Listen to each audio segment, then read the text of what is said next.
The incident began on the afternoon of November 24, 1971, the day before Thanksgiving, at Portland International Airport in Oregon.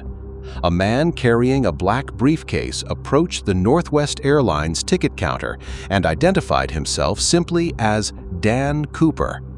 He purchased a one-way ticket for Flight 305, a short 30-minute journey to Seattle, Washington.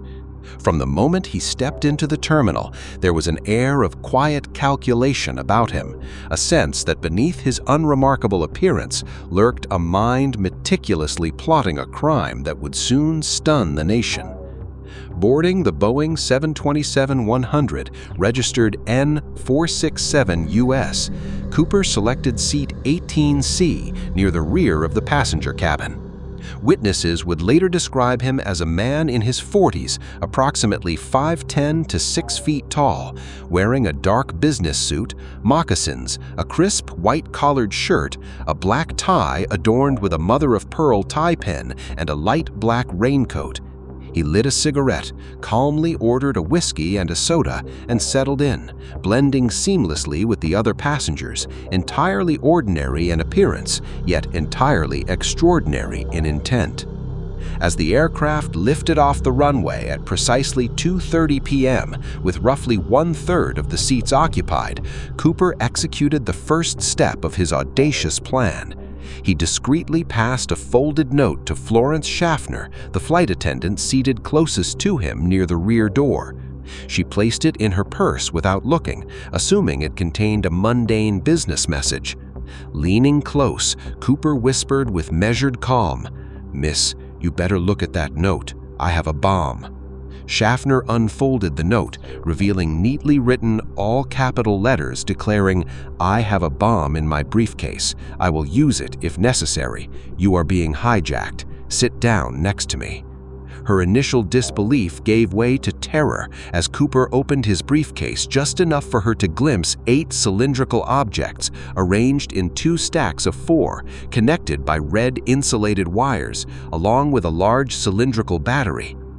Cooper's demands were precise, unwavering, and audacious. $200,000 in negotiable U.S. currency, 4 parachutes, 2 primary and 2 backups, and a refueling truck waiting at Seattle to replenish the aircraft for his planned escape. Schaffner relayed these instructions to the cockpit, and when she returned, Cooper had donned dark sunglasses, his calm demeanor unwavering. Captain William Scott contacted Seattle-Tacoma Air Traffic Control, which immediately alerted local and federal authorities. Passengers were told their arrival would be delayed due to a minor mechanical difficulty, masking the tense reality unfolding above them. Donald Nyroth, president of Northwest Airlines, authorized payment of the ransom and ordered full cooperation from all staff, setting in motion a complex operation that would involve both meticulous planning and improvisation from law enforcement and airline personnel alike. For nearly 2 hours, Flight 305 circled over the Puget Sound, a deliberate maneuver to allow Seattle authorities and the FBI to gather the ransom money and the parachutes Cooper demanded, while coordinating emergency personnel across the region. Throughout the ordeal, Cooper demonstrated an uncanny familiarity with the local terrain. At one point, he remarked, "Looks like Tacoma down there," correctly identifying the city below. He also noted the McCord Air Force Base's proximity, a detail only someone observant or well-informed could have known. Schaffner and other crew members would later describe him as calm, courteous, and articulate, entirely inconsistent with the stereotypical image of an enraged hijacker or politically motivated hijacker. He wasn't nervous, recalled flight attendant Tina Mucklow. He seemed pleasant, composed, never cruel or angry. He just remained thoughtful and calm the entire time. Even amid the tension, Cooper maintained a surprising civility. He requested another whiskey and water, paid for his drinks, and insisted Schaffner keep the change. He offered to order meals for the crew during their brief stop in Seattle, further reinforcing the dissonance between his polite demeanor and the audacity of his crime. Meanwhile, FBI agents worked tirelessly to assemble the ransom, stacks of $20 bills, many with serial numbers starting with L, printed by the San Francisco Federal Reserve, predominantly of the 1969 C series. Each note was meticulously photographed on microfilm to aid future investigations. When the authorities initially offered military parachutes, Cooper refused, demanding civilian models with manually operated ripcords, a requirement that Seattle police quickly fulfilled, sourcing the parachutes from a local skydiving school. In the span of a single flight, D.B. Cooper transformed an ordinary plane, an ordinary journey, into a theater of suspense and meticulous criminal precision. He orchestrated every detail with near-perfect control, all while the world remained oblivious to the audacity of what was about to unfold. With the ransom prepared, the parachutes in place, and the crew under his command, Cooper was moments away from executing the most daring escape in American history, a midnight leap into the darkness over the forests and rivers of the Pacific Northwest. One misstep, one error, and his plan could have ended in disaster. Yet as he checked his equipment and surveyed the terrain below, he exuded a quiet confidence that would etch his name into legend, leaving the authorities, passengers, and eventually the entire nation with a single haunting question: where would D.B. Cooper vanish to next? By 5:24 p.m., the tension in Seattle had reached its peak. Cooper had been informed that his demands had been fully met: $200,000 in cash and 4 parachutes carefully delivered, and yet the outcome of the situation was still far from certain.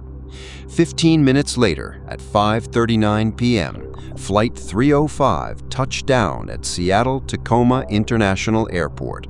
Calm, composed, and in complete control, Cooper gave precise instructions to Captain William Scott.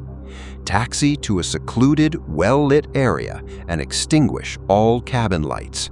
The reason was clear. He wanted to eliminate any chance that police sharpshooters could gain a visual advantage. Every decision Cooper made radiated calculated risk. He had anticipated the law's every move, manipulating the situation with the expertise of a master tactician.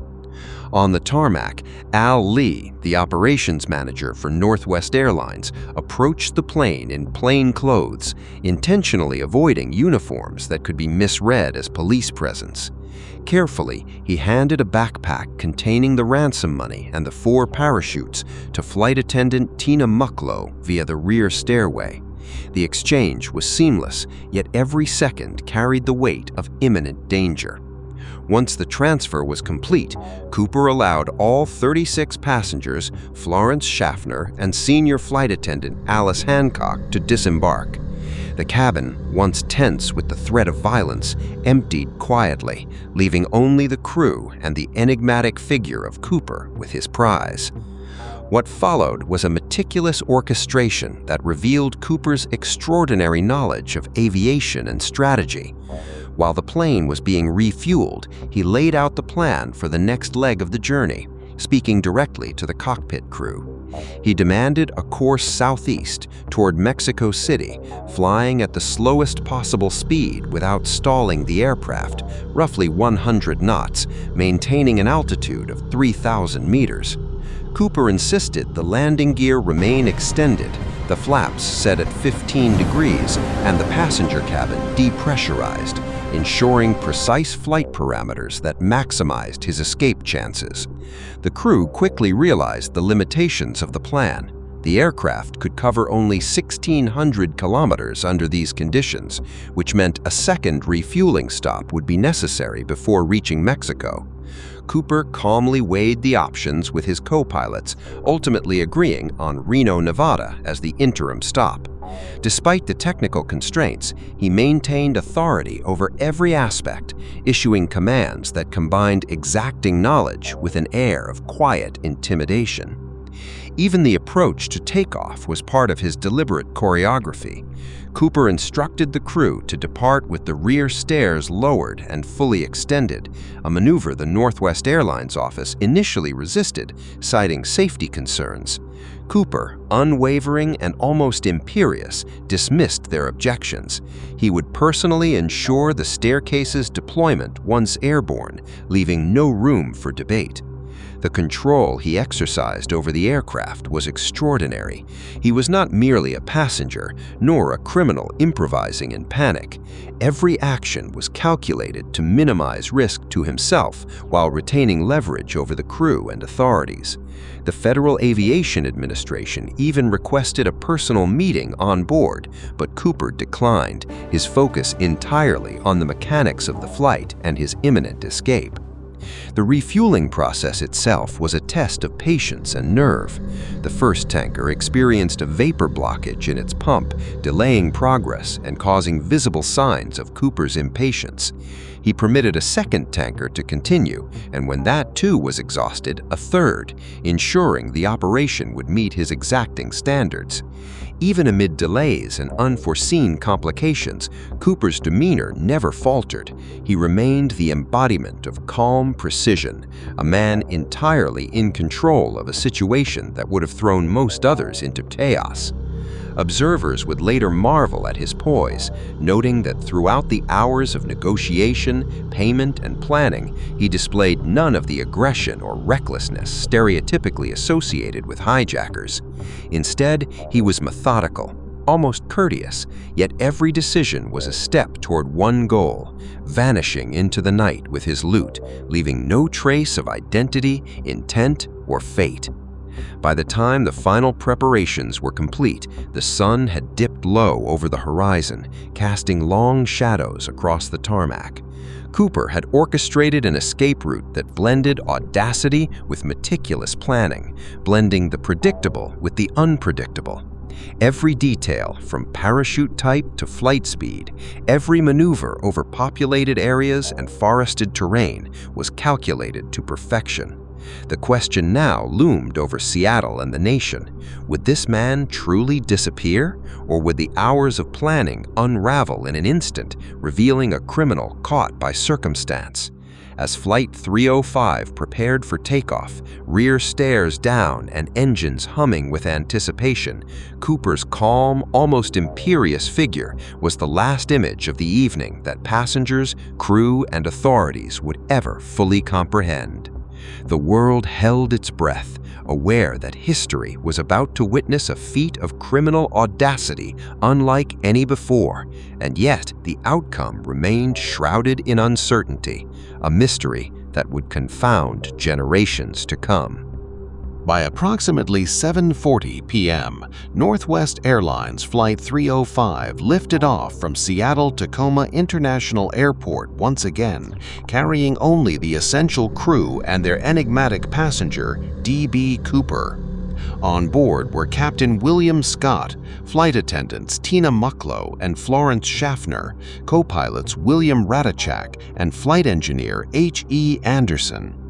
The night had deepened, shadows stretching across the tarmac as the Boeing 727, engines humming with low, controlled power, ascended into the darkening sky. Above and below the aircraft, two Convair F-106 Delta Dart fighters from the Cord Air Force Base shadowed the plane, their sleek fuselages invisible to Cooper, a silent escort that he remained completely unaware of. Adding to the aerial watch, a Lockheed T-33, hastily pulled from a National Guard mission, trailed the jet until its fuel ran low, forcing it to retreat back toward the Oregon-California border. Yet despite the overwhelming military presence, Cooper's meticulous planning and flawless timing ensured that he remained entirely in command, a shadow moving with purpose inside the metal confines of Flight 305. Shortly after takeoff, Cooper ordered Mucklow to join the rest of the crew in the cockpit, instructing them to remain behind the closed cabin door. As she obeyed, she observed a detail that would become iconic in the annals of criminal audacity. Cooper was strapping something tightly around his waist, a preparation so deliberate that it left no room for improvisation. The aircraft's rear stair mechanism, which Cooper had insisted remain extended despite repeated warnings from airline officials, now became active. At roughly 8 p.m., a small light illuminated the cockpit, signaling that the system had been armed. The crew, concerned for his safety, asked through the intercom if he required assistance. Cooper's response was brief, calm, and unequivocal: no. His composure during this tense preparation, even under the scrutiny of armed law enforcement above and below the aircraft, exemplified the meticulous control he maintained over every moment of his escape. Tension escalated as the Boeing 727 climbed into the night. At approximately 8:13 p.m., the tail section experienced a sudden upward lurch, forcing the pilots to make rapid adjustments to level the aircraft. Every movement of the plane now carried extraordinary significance, for within moments, Cooper would execute the leap that had been meticulously planned for hours. As Flight 305 approached Reno, Nevada, the final waypoint before the next refueling stop, the crew maintained a delicate balance between procedure and obedience to the hijacker's extraordinary instructions. Captain Scott and co-pilot Radachak carefully navigated the aircraft, ensuring stability while keeping the rear stairs deployed and the door ajar, a configuration no airline would normally permit, yet essential for Cooper's planned escape. The 727 touched down at Reno just after 10:15 p.m., descending into an airport now swarming with agents from the FBI, state police, local sheriffs, and other law enforcement authorities. Every approach and maneuver was watched with suspicion, every second pregnant with the possibility of discovery or disaster. Upon landing, the authorities surrounded the aircraft, unsure whether Cooper remained on board or had already vanished into the night. The tension was palpable, the darkened plane a silhouette of mystery against the cold tarmac. The final confirmation came swiftly. D.B. Cooper was gone, vanished. Not a trace remained inside the cabin to indicate who he was or where he might have gone. The rear stairs, still extended into the night, marked the last point of contact between man and plane. What had been a meticulously executed hijacking, a scenario studied in law enforcement manuals and criminal lore, was now elevated to legend.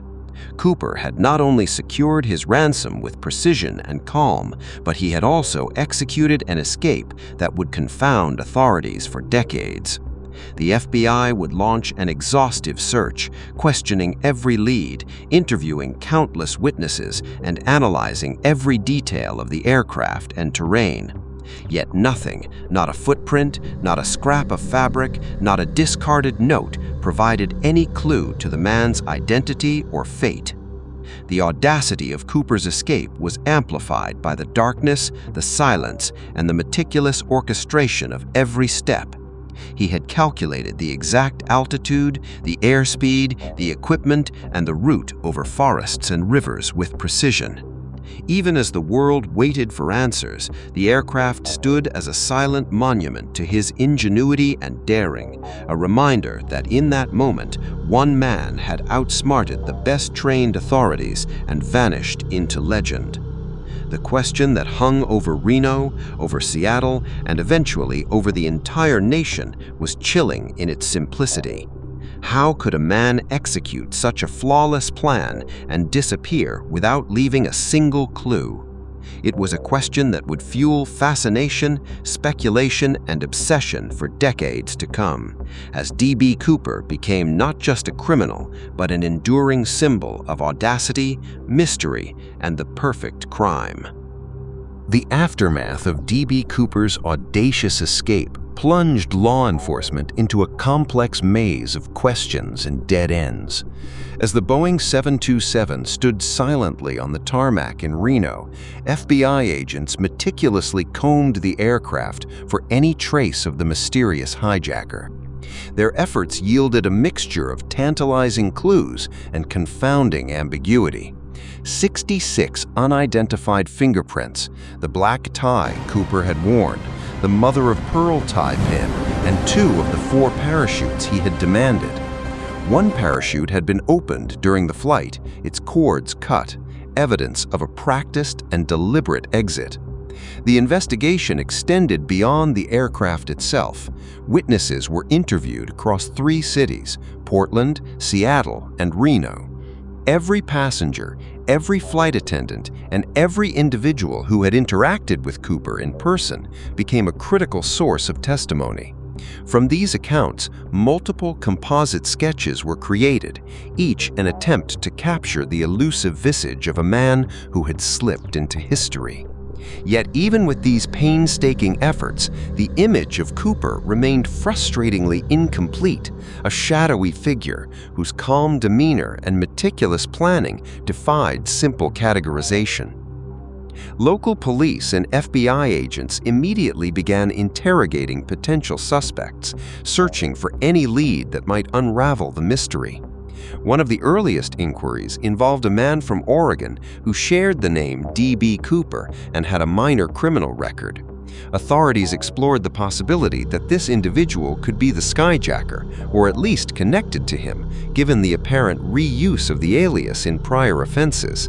But the lead quickly dissolved under scrutiny. The man had no involvement, and his connection to the crime was purely coincidental. Yet the damage had already been done in another realm, the realm of public perception. In a rush to meet deadlines, an inexperienced reporter from United Press International, Clyde Jabin, mistakenly identified this unrelated individual as the infamous hijacker. Others, citing different sources, propagated the error, and the moniker D.B. Cooper solidified in the public consciousness, cementing the alias that would outlive all attempts at identification. The mix of fact, error, and media amplification created a legend almost as powerful as the man himself, a name entwined forever with audacity, mystery, and the ultimate vanishing act. Even with leads exhausted and hundreds of interviews conducted, Cooper's identity remained hidden.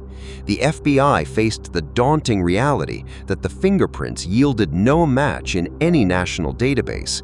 The parachutes offered no clue to his skill or background beyond what was already known, and the personal items left behind, the tie and tie pin, offered only a glimpse into the careful attention Cooper paid to appearances.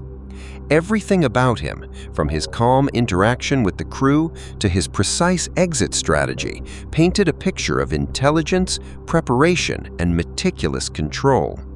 Authorities were confronted not only with a crime, but with a puzzle so perfect that even the tiniest detail could carry monumental significance. Every misstep or oversight in the investigation could be the difference between finding him and losing him forever, a reality that would haunt the case for decades. Meanwhile, the public fascination with Cooper began to grow. Newspapers, radio, and the emerging television news cycles carried the story across the nation. The confusion over his name only amplified the mystery, giving the man an almost mythical identity. He was not merely a criminal, he had become a symbol of audacity and escape, a figure who could outwit authorities with calm precision and vanish into the night. For the FBI, each lead and each witness interview became another step into an intricate maze, one with no clear exit. The case had officially begun, but the threads of the investigation were already fraying under the weight of uncertainty, human error, and the sheer audacity of the man known to history as D.B. Cooper. The question that haunted every investigator, every law enforcement official, and eventually the public at large was chilling in its simplicity. Who was this man, and where had he gone? The aircraft, the parachutes, the money, all tangible elements of a crime executed flawlessly, remained in the hands of the authorities, but the person responsible had evaporated into the night, leaving a story that would grow in legend, speculation, and obsession. From the very first fingerprints to the last erroneous newspaper report, D.B. Cooper had already achieved what few criminals ever could. He had become untouchable, unknowable, and unforgettable, the perfect ghost of an American skyjacking.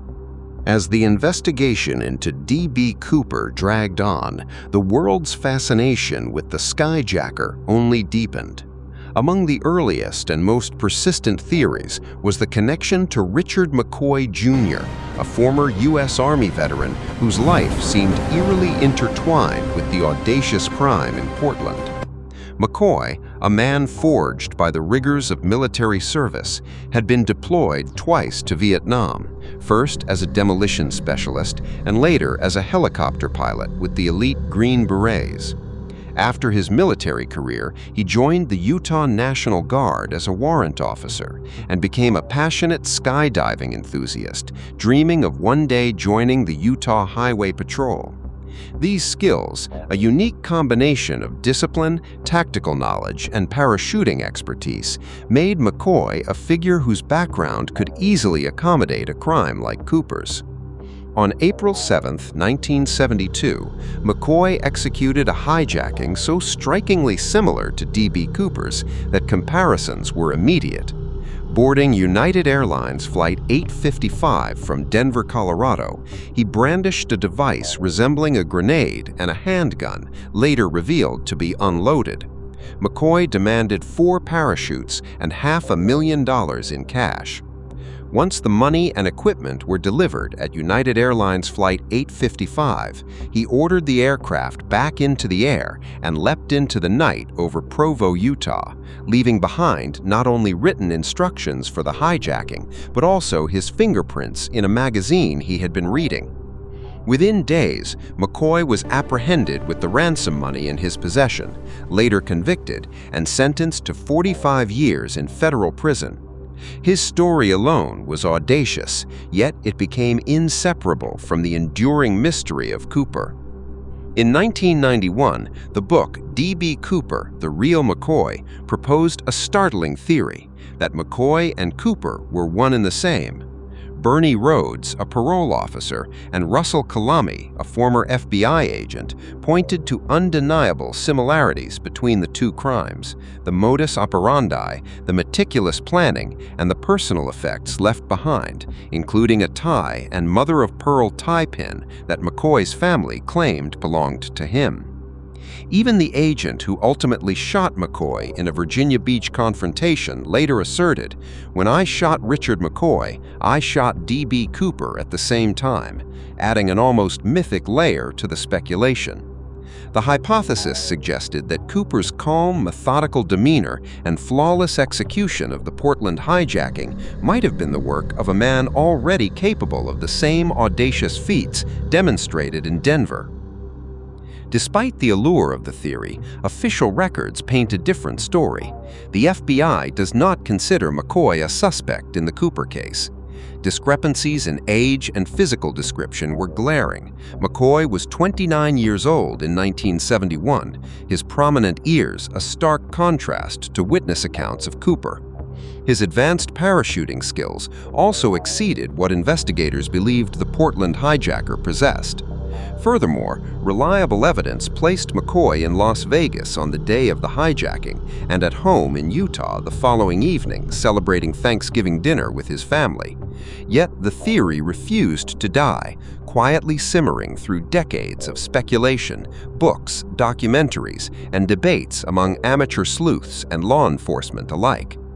In 2024, a shocking resurgence of the story, McCoy's children, Shantae and Rick III, reignited the debate. They revealed that a parachute found in their home matched the exact model modified by Earl Cossey, the veteran parachute rigger who had prepared Cooper's equipment decades earlier. According to the siblings, they delayed disclosure out of fear their mother could be implicated and only came forward after her passing. The FBI seized the parachute, collecting DNA samples and considering the exhumation of McCoy's body for further analysis. This development reopened one of the most tantalizing what-ifs in American criminal history. Could the elusive D.B. Cooper finally be identified nearly 55 years later? Or was this simply another twist in a saga that thrived on mystery, ambiguity, and the perfect execution of a crime that defied capture? Even now, the legend of Cooper endures. The plane, the parachutes, the ransom money, all tangible remnants of a criminal genius, remain frozen in time. Yet the man himself, whether he was Richard McCoy Jr. or another unknown figure, remains as enigmatic as ever. Every theory, every lead, every revelation only deepens the myth.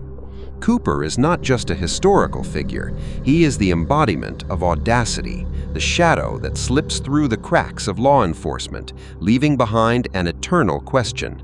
Who was D.B. Cooper, and where did he disappear to in the dark skies over the Pacific Northwest?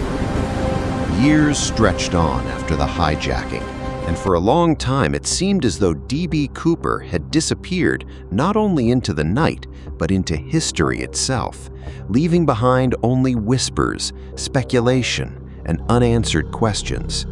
Then, nearly a decade after that cold November evening, the case suddenly surged back into the headlines in a way no one could have predicted. On February 10, 1980, 8-year-old Brian Ingram was vacationing with his family along the banks of the Columbia River at a sandy riverside area known locally as Tennabar, just downstream from Vancouver, Washington. As he smoothed sand with his hand while preparing a campfire, his fingers brushed against something buried just beneath the surface. Curious, he began to dig and uncovered not rocks or driftwood, but a bundle of old $20 bills stuck together from years of exposure to water and sand.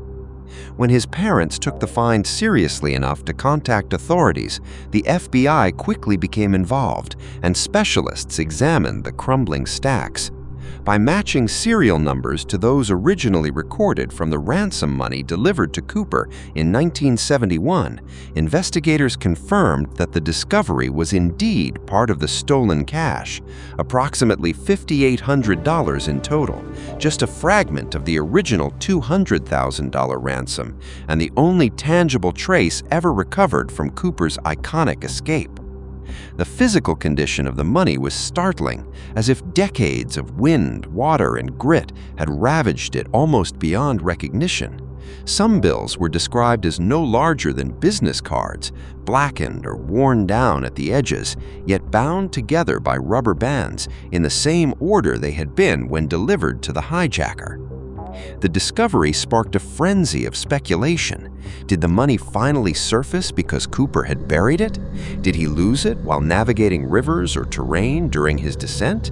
Or did the ransom cash simply make its way down tributaries and currents over the years, carried by nature's unpredictable forces? Early scientific consultants assumed the bundles had washed freely into the Columbia River from somewhere upstream, perhaps torn from a bag that had once held them. But that explanation only deepened the mystery. After all, if the money had simply tumbled into a river current, why had so little ever shown up, and why there? The find touched off renewed interest in a case that law enforcement had long believed was on the brink of fading into obscurity. For the FBI, the recovered bills became the first and most promising material clue since Cooper's vanishing act nearly 10 years earlier. Investigators expanded searches along riverbanks, analyzed soil and water flow, and even studied the stratification of sand layers at the discovery site to piece together how the money could have arrived where it did. Some experts speculated that Cooper himself might have returned to the area years later to stash a portion of his loot, perhaps as a contingency, a hideaway, a breadcrumb on the path to a life of secret ease. Others believed the cash might have been transported by a combination of natural forces and human activity, obscuring any possible trail that could lead to the skyjacker himself. Yet even with this astonishing discovery, a mystery deepened rather than diminished. Additional searches turned up no more confirmed ransom bills, no parachute remnants, no hidden knapsack, no body, and no shred of evidence that could lead to Cooper's ultimate fate. The FBI continued to log tips and theories, from alleged sightings to odd clues such as a logbook entry from a deer hunter who claimed to have found a Boeing 727's instruction placard near the presumed flight path, but none produced the definitive breakthrough agents hoped for. In the minds of many, the image of that small stack of deteriorated bills buried in sand became a symbol of Cooper's enduring enigma, a fragmentary echo of a man who had vanished so completely that even his money seemed content to hide forever. The public's fascination surged once more.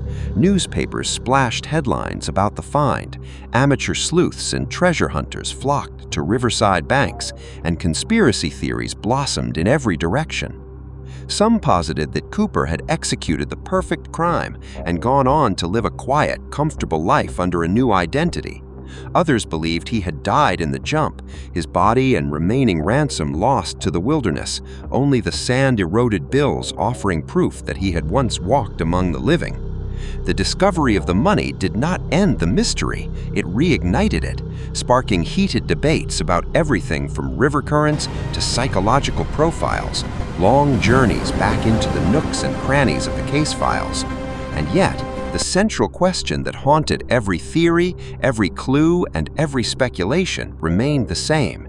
If Cooper survived the jump, why was so little evidence ever found? And if he did not, why did the river deliver this fragment of history as if teasing investigators with just a taste of truth? With this astonishing discovery, the story of D.B. Cooper moved beyond the confines of a hijacked flight and became a legend filed under Unsolved Mysteries, a puzzle that continued to inspire books, documentaries, and debates among armchair detectives and law enforcement alike. One twist, one fragmented bill at a time, the myth of Cooper grew thinner yet more compelling, a tale of daring, disappearance, and the stubborn persistence of questions that refused to be answered.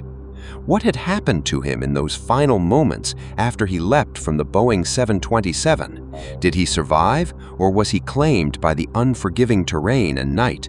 And would the next clue ever reveal the answer that had eluded investigators for so long?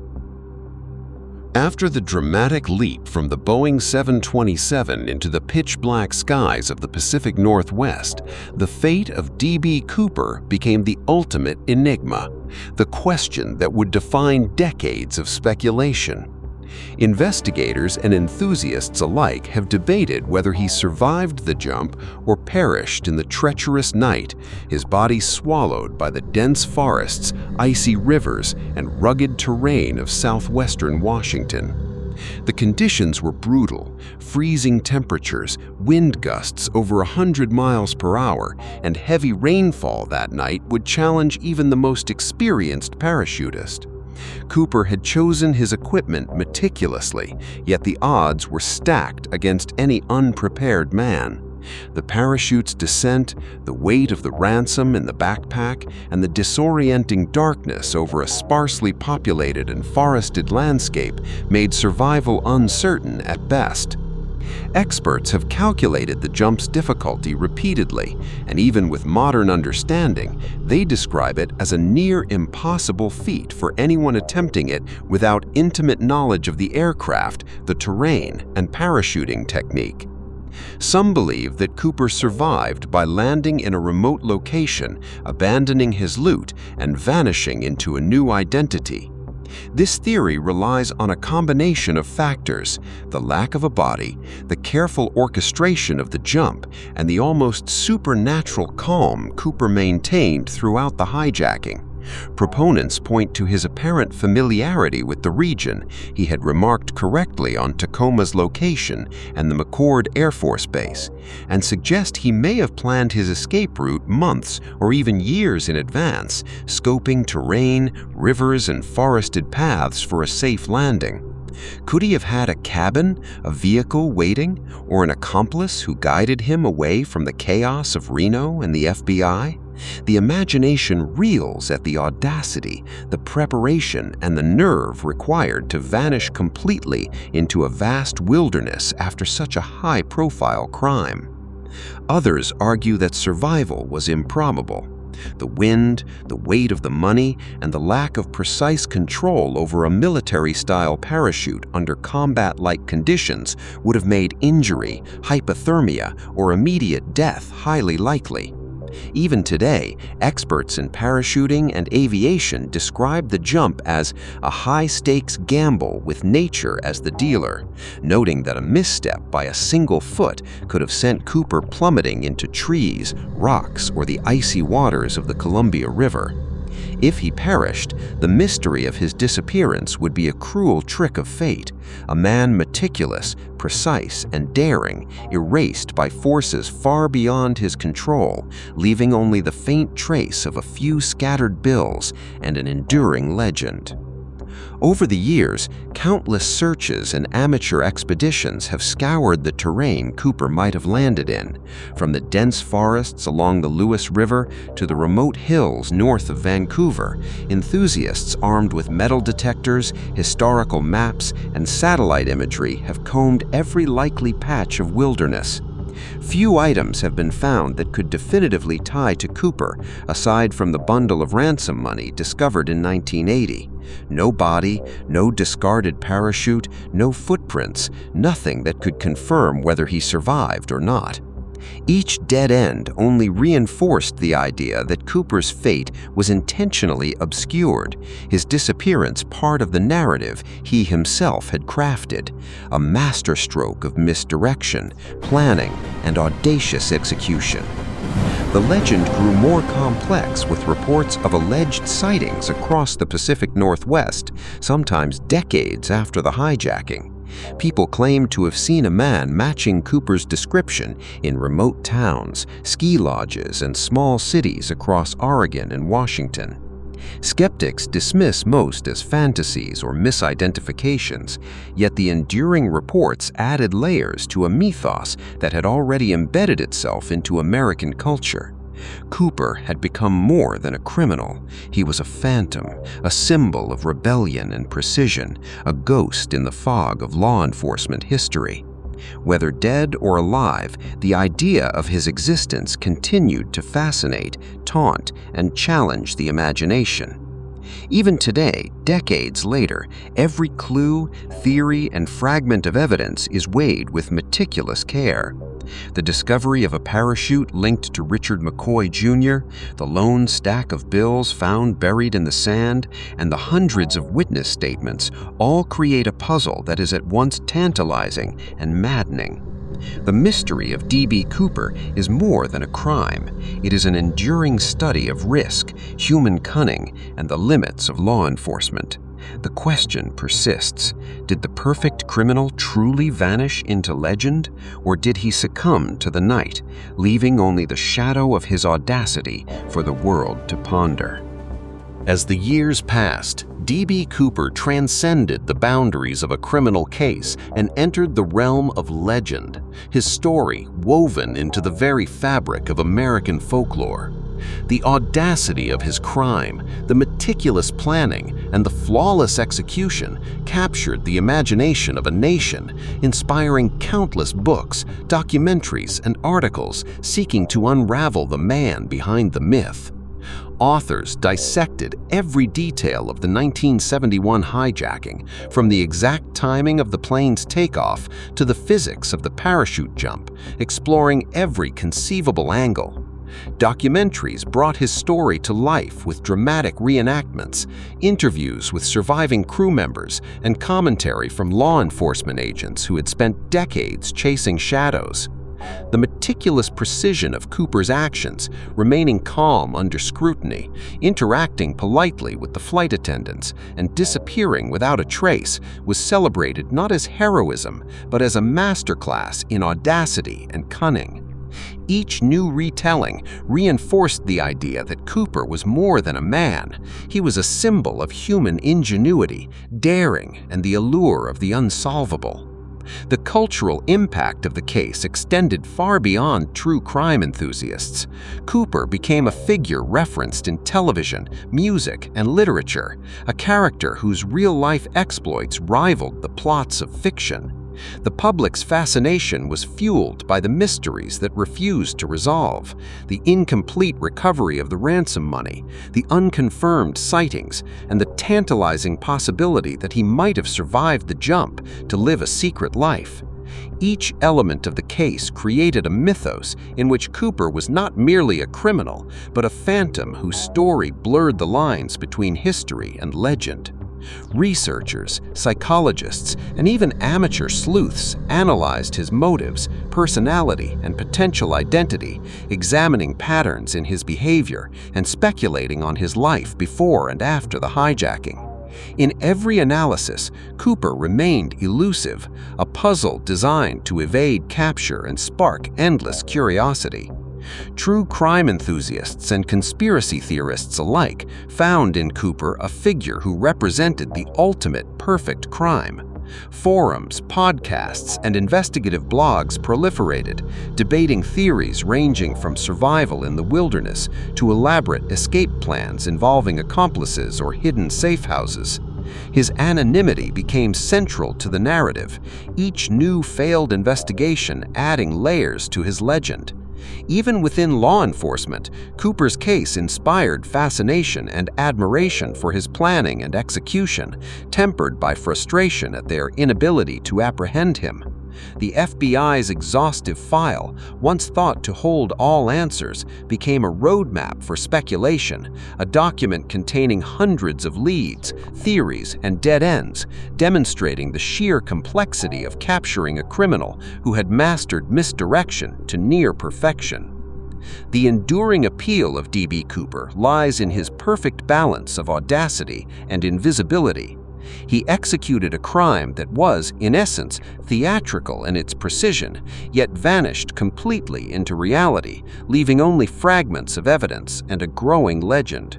The parachute jump, the brief window of interaction with the flight crew, the strategic choices about flight paths and altitudes, all contributed to a narrative that could be dissected endlessly but never fully understood. The mystery became a cultural touchstone, a story of suspense that challenged imagination and reason alike.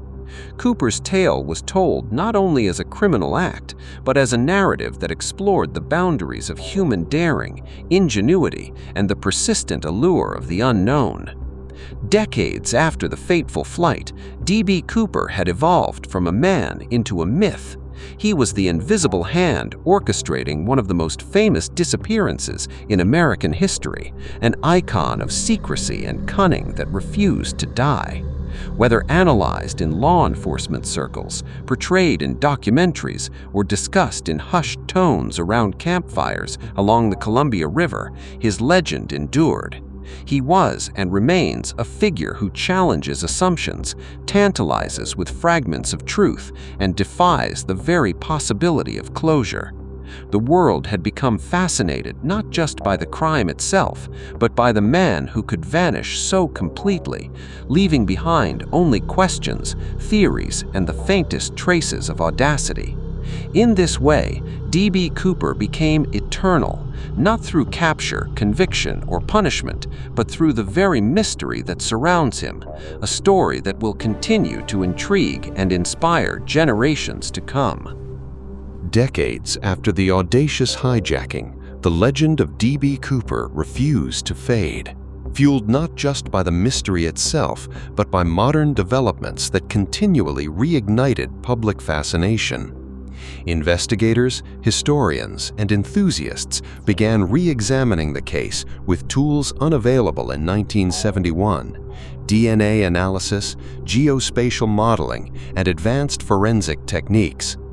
Every recovered fragment, every note, every parachute became a potential key to unlocking the truth. The 1980 discovery of the partially buried ransom money along the Columbia River had already demonstrated that the story was not confined to history books. It was living, evolving, and persistent. Yet even with the aid of modern science, the man known as Cooper remained beyond reach, a ghost whose physical traces were tantalizingly limited and whose identity continued to evade certainty. Among the most compelling modern theories was the possible connection to Richard McCoy Jr., a man whose life bore striking parallels to Cooper's legendary audacity. Military trained, skilled in parachuting, and experienced in tactical operations, McCoy had already executed a hijacking nearly identical in method to Cooper's, demanding ransom, parachutes, and leaving behind evidence that spoke to planning and precision. For decades, the FBI discounted him as a suspect, citing discrepancies in age, physical description, and confirmed whereabouts on the day of the Portland hijacking. Yet the story refused to die. In 2024, McCoy's children, Shanti and Rick III, shocked the world by revealing that a parachute found in their family home matched the model prepared by Earl Cossey for Cooper decades earlier. The revelation suggested the tantalizing possibility that their father, or someone intimately connected to him, may have been directly involved in the 1971 crime, reigniting debate among experts and amateur sleuths alike. The FBI, cautious but intrigued, took possession of the parachute, collecting DNA samples and weighing the possibility of exhuming McCoy's body to confirm or refute the claim. This development reopened one of the most famous cold cases in American history, blending historical investigation with modern forensic science.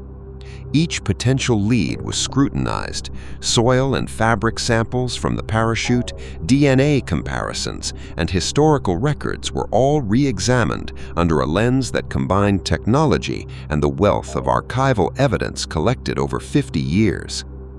Even as investigators worked behind closed doors, the public followed every update with rapt attention, wondering whether the decades-long mystery would finally yield a definitive answer, or whether Cooper would remain, as he always had, untouchable.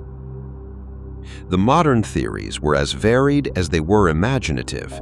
Some posited that Cooper had survived by assuming a new identity, blending into a remote rural community, or traveling across the country under the radar of law enforcement. Others suggested that he had succumbed to the elements during his daring leap, leaving only fragments of evidence to tantalize authorities and thrill-seekers alike. Analysts modeled his jump trajectory, considering wind speed, aircraft altitude, and geography, attempting to predict possible landing zones where Cooper might have survived. Yet despite these sophisticated simulations, no tangible evidence surfaced to confirm a successful escape. Every calculation, every forensic test seemed only to deepen the mystery, reinforcing the idea that Cooper had vanished deliberately, leaving a trail of questions designed to endure for generations.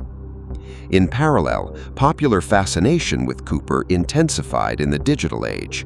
Podcasts, investigative blogs, online forums, and social media discussions provided platforms for amateur sleuths to present theories, reinterpret old evidence, and debate with experts in real time. Every discovery, every theory, every new forensic insight was dissected and amplified, feeding the legend of a man who had managed to challenge the combined efforts of local authorities, the FBI, and the collective curiosity of a nation. The interplay between historical records and modern investigative methods created a narrative both timeless and immediate, blending the mystique of a bygone era with the relentless scrutiny of the 21st century. And yet, despite the application of modern technology and decades of relentless investigation, one truth remained unshakable. D.B. Cooper had achieved what few criminals ever could. He had committed a crime of audacity, vanished without a trace, and embedded himself into the imagination of a nation. Every recovered parachute, every bundle of ransom money, and every theory about Richard McCoy Jr. served only to deepen the legend, creating layers of speculation and intrigue that refused to be resolved. Cooper's story was no longer just a historical event. It had become a cultural phenomenon, a puzzle that challenged perception, logic, and the boundaries of human daring, leaving the central question hanging in the air. Did the perfect criminal survive, or did he succumb to the night, leaving behind only the fragments of a masterful, unsolved mystery? As the decades wore on, the search for D.B. Cooper became a relentless pursuit, a blend of law enforcement diligence, amateur investigation, and public obsession. The FBI, despite shifting priorities over the years, never officially closed the case, compiling more than 60 volumes of documents, photographs, and reports that chronicled every lead, no matter how tenuous. Suspects were scrutinized, interrogated, and often eliminated, yet none could definitively be linked to the hijacking. Among these leads, some were more plausible than others, men with criminal records, skydiving experience, or military training who matched portions of Cooper's description. Each candidate sparked bursts of media attention and public debate, only to be dismissed due to inconsistencies in age, physical description, or timeline. The challenge was monumental. A man who had vanished without a trace had left behind only fragments of evidence, yet somehow inspired a decades-long obsession that refused to die. Over time, certain figures emerged as particularly compelling. Richard McCoy Jr., whose audacious hijacking in 1972 mirrored Cooper's in method and execution, remained a central figure in popular theories. But even he was eventually discounted by the FBI due to verified alibis and differences in physical attributes. Other suspects, ranging from military veterans to individuals with criminal expertise and skydiving experience, were investigated, yet all yielded only circumstantial evidence. Fingerprints collected aboard the Boeing 727, numbering 66 unidentified impressions, remained unmatched in criminal databases. Items left behind, Cooper's tie, a mother-of-pearl tie pin, and partially opened parachutes, offered tantalizing glimpses into his identity, yet refused to provide the conclusive link investigators longed for. Each lead was both a possibility and a dead end, an echo of the meticulous planning that had allowed Cooper to disappear into legend. The case also spawned a series of false leads and hoaxes, some originating from those eager to claim a piece of fame or notoriety. People claimed to be Cooper, submitted supposed letters or artifacts, and even produced counterfeit ransom bills, only to be dismissed through meticulous examination. Yet the persistence of these false trails contributed to the myth, as if the story itself encouraged deception, misdirection, and speculation. Researchers and amateur detectives embraced every shred of evidence, a torn ticket stub, a photograph, a piece of fabric, weaving narratives that might explain how a man could commit one of the most daring hijackings in history and vanish completely. The line between fact, theory, and legend became increasingly blurred, reinforcing the sense that Cooper was as much a creation of cultural imagination as he was a historical figure. In recent years, technological advances renewed the search. DNA analysis of the parachute found in McCoy's family home, soil and fabric sampling from the 1980 money discovery, and computer modeling of the potential jump zones all contributed to a more scientific approach. Still, the results remained inconclusive, leaving Cooper's identity shrouded in uncertainty. The thrill of the mystery had evolved. It was no longer just about law enforcement closing a case, but about the enduring fascination with a criminal who had, in essence, outsmarted not just the authorities, but history itself. Every clue, real or imagined, was scrutinized against decades of evidence, creating an intricate tapestry of speculation, hypothesis, and intrigue that spanned generations. The enduring allure of D.B. Cooper lies in his perfect balance of audacity and elusiveness. He executed a crime that was flawless in its precision, disappeared without leaving a trace, and crafted a narrative so compelling that it would captivate experts, enthusiasts, and casual observers alike. From the moment of his jump to the discovery of the partially buried ransom money, every aspect of the case reinforced the idea of a man who operated in a space between genius and madness, audacity and impossibility. Even as modern technology advanced and investigative methods grew more sophisticated, Cooper remained untouchable, a shadowy figure whose legend only expanded with each unanswered question. His story is a study in the limits of human perception, the power of preparation, and the irresistible draw of a mystery that refuses resolution, challenging the imagination of every generation that encounters it. By the turn of the 21st century, D.B. Cooper had become more than a criminal. He had become an icon, a symbol of daring rebellion and the ultimate unsolved mystery. Movies, television shows, podcasts, and books repeatedly revisited the hijacking, each retelling adding layers of intrigue and embellishment. Documentaries reconstructed the events with meticulous care, showing the tense interactions with flight attendants, the precision of his demands, and the sheer audacity of his parachute escape. Writers and journalists explored the psychological profile of the man who could orchestrate such a flawless crime, analyzing every detail from his calm demeanor to his polite insistence on safety and civility. Cooper's composure, his knowledge of geography, and his mysterious vanishing act combined to create a figure who straddled the line between criminal and folk hero, capturing the imagination of people far beyond the United States. Meanwhile, the internet era opened a new frontier for the Cooper phenomenon.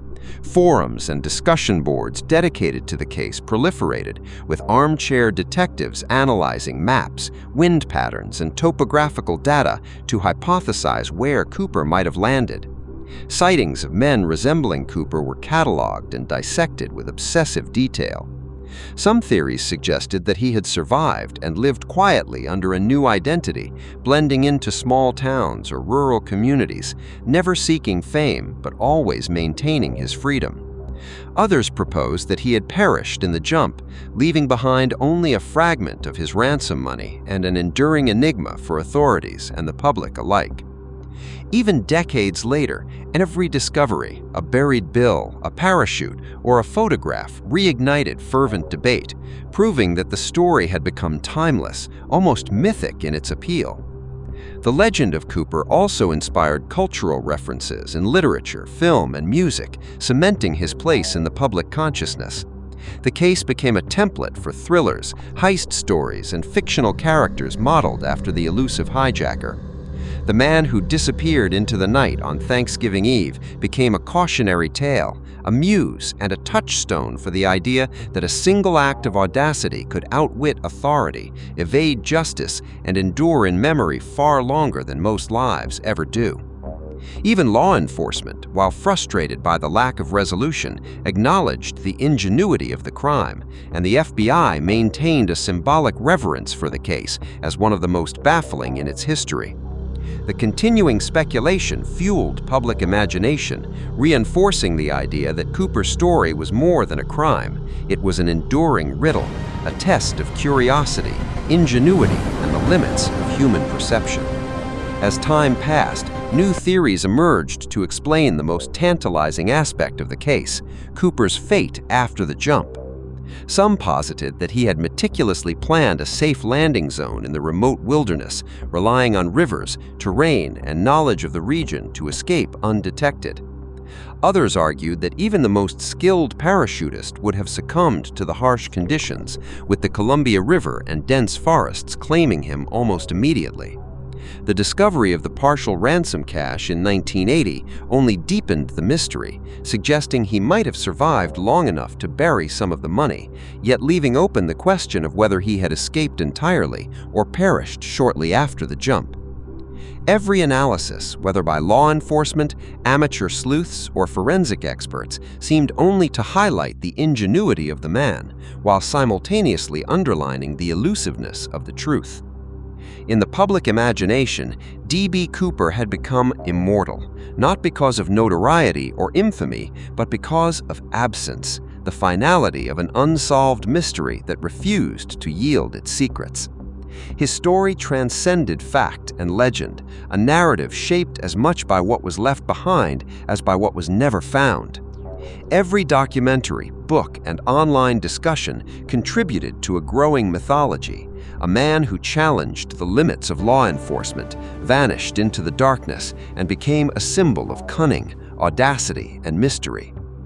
And with each passing year, new generations discovered his story, finding fascination in the audacity of his crime, the meticulousness of his planning, and the breathtaking uncertainty of his ultimate fate, perpetuating a narrative that seemed to endure forever. Decades passed after the man known as D.B. Cooper vanished into the freezing darkness somewhere between Portland and Seattle, leaving behind a commercial aircraft, 4 parachutes, and a mystery that refused to die. His crime became the only unsolved case of commercial air piracy in United States history, a shadow lingering over investigators, historians, and amateur sleuths alike.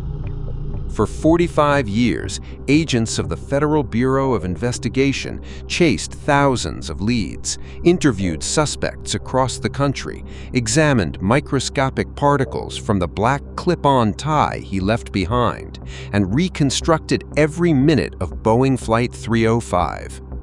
Yet no body was ever recovered, no confirmed confession surfaced, and no physical evidence proved who he truly was. It was as if the night itself had swallowed him whole.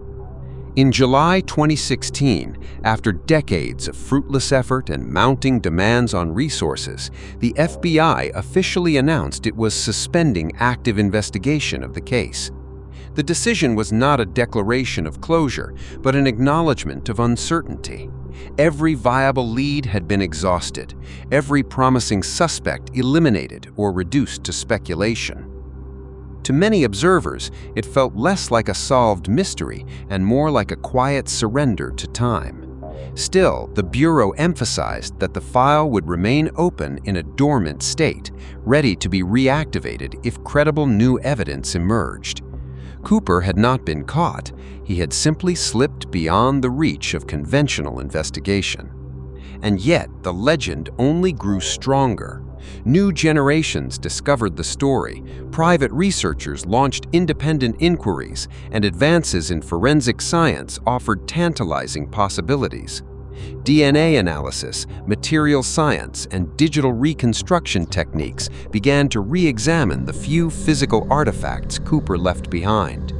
In 1980, a young boy discovered bundles of deteriorating ransom money buried along the banks of the Columbia River, confirming that at least part of the cash had never been spent, but raising even deeper questions about how it got there. Did Cooper land safely and lose the money later, or did something go catastrophically wrong during the jump? Despite the official suspension, investigators have never ruled out reopening the case. The FBI has stated that any physical evidence, especially the parachutes, the remaining ransom bills, or definitive DNA, could immediately trigger renewed scrutiny.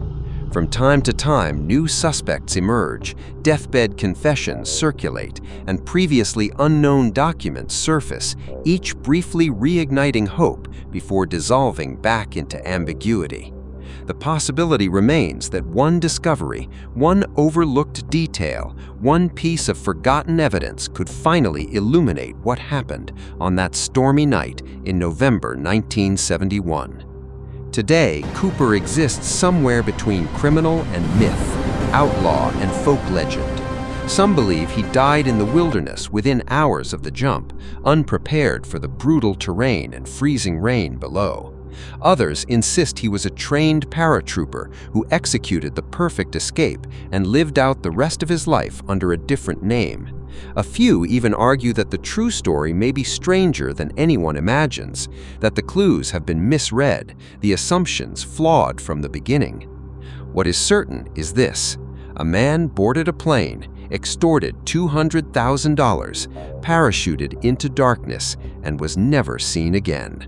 No capture, no confirmed death, no definitive identity. Only silence stretching across more than half a century.